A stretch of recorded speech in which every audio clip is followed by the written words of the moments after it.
welcome to Tucker Carlson Tonight, the show that is the sworn enemy of lying, pomposity, smugness, and groupthink. Speaking of those themes, the New York Times, the paper has been under particularly intense fire over the past year and a half for its coverage of the 2016 presidential race. And this isn't the usual, gee, the New York Times has gotten kind of liberal talk you've heard from conservatives for about 4 decades. This is full-throated outrage for many readers who believe the paper abandoned journalism and became an advocacy organization for Hillary Clinton against Donald Trump. The criticism became so relentless that just 2 weeks ago, the Times' public editor, Liz Spade, wrote a really nice piece with this headline. One thing voters agree on, better campaign coverage was needed. Has anything changed since she wrote that? Liz Spade joins us now.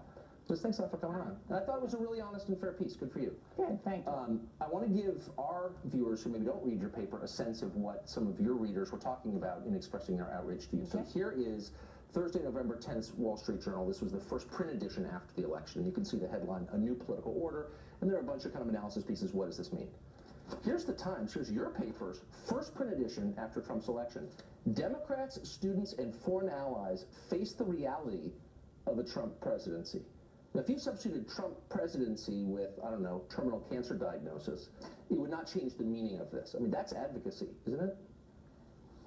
I think that that kind of a headline is exactly what concerns me, which is that I don't consider it advocacy, but I consider it almost an unrecognized point of view that the Times has, that comes from being in New York, being in a certain circle, and seeing the world a certain way, not being in touch with people who don't live like them or don't live in cities, and who are the ones that elected like Donald Trump to the presidency. They're just out of touch with that. And what I found when I got so many emails into my office, about 5 times the normal amount that I typically would get in a week. I started taking to the phones and just calling a lot of those people to hear what they thought. And what I was most surprised by is how many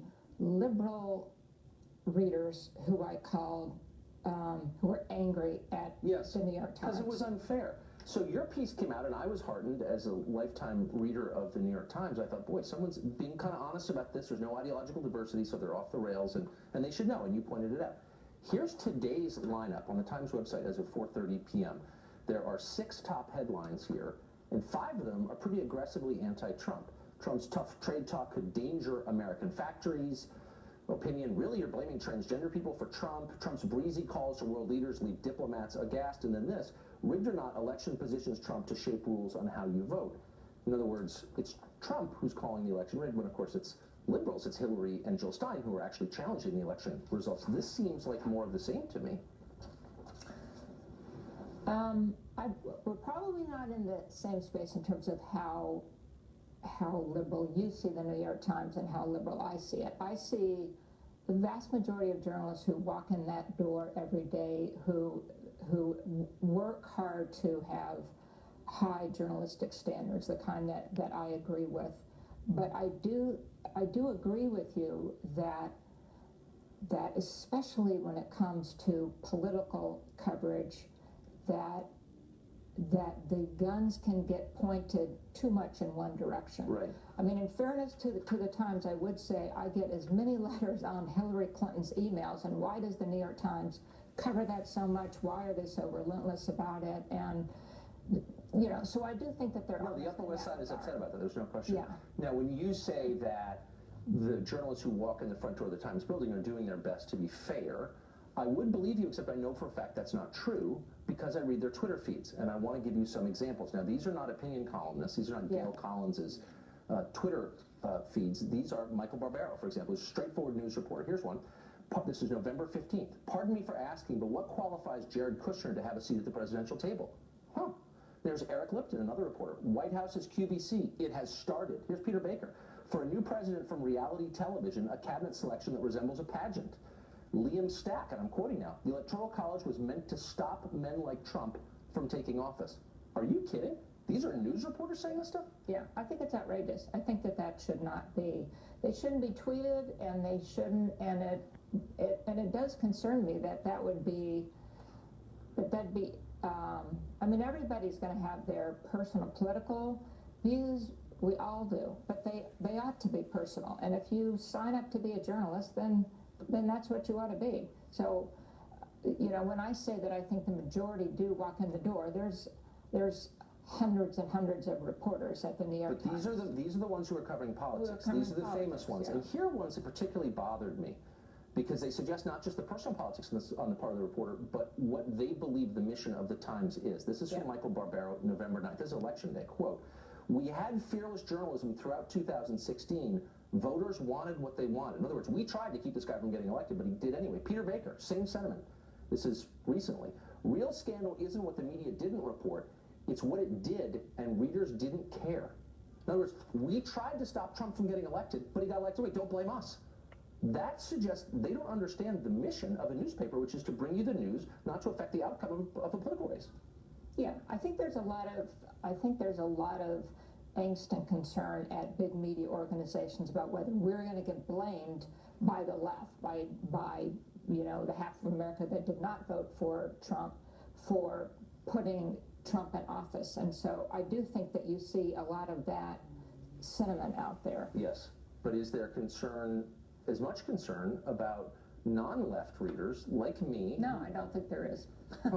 Here's my honest, and you're not responsible for this, I don't mean to bark at you about it, but where are the editors here? I mean, if I was the New York Times and my editors were tweeting crap like that, I would say, you stop that right now, I'm firing you. Why don't they do that?